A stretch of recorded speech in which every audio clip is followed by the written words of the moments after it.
नमस्ते हजुर दुवैजनालाई हजुर उहाँहरू चाहिँ आज यहाँ काउन्सिलिङको लागि आउनु भएको छ आफ्नो नानीको लागि हजुर को पढ्नुभयो म चाहिँ हजुरबुवा भनौँ अङ्कल भनौँ होइन त्यही त सो प्यारेन्ट्सहरू चाहिँ कतिको इम्पोर्टेन्ट छ भन्नु त काउन्सिलिङ गर्नको लागि आउनको लागि आफ्नो बच्चाहरूको लागि चाहिँ प्यारेन्ट्सहरू चाहिँ आउनुको लागि एकदमै मोस्ट इम्पोर्टेन्ट छ है सानो बच्चाहरूले भन्दा पनि हामी आफै आएर बुझ्नु एकदम जरुरी लाग्छ मलाई चाहिँ जहाँसम्म यही कारणले चाहिँ हामीले अब आउने शनिबार चाहिँ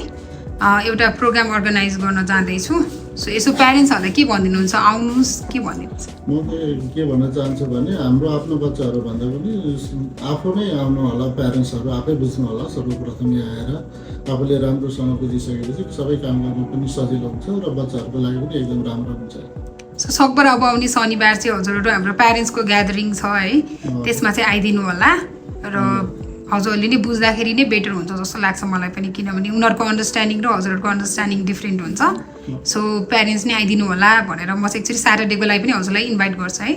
हस् हस् थ्याङ्क यू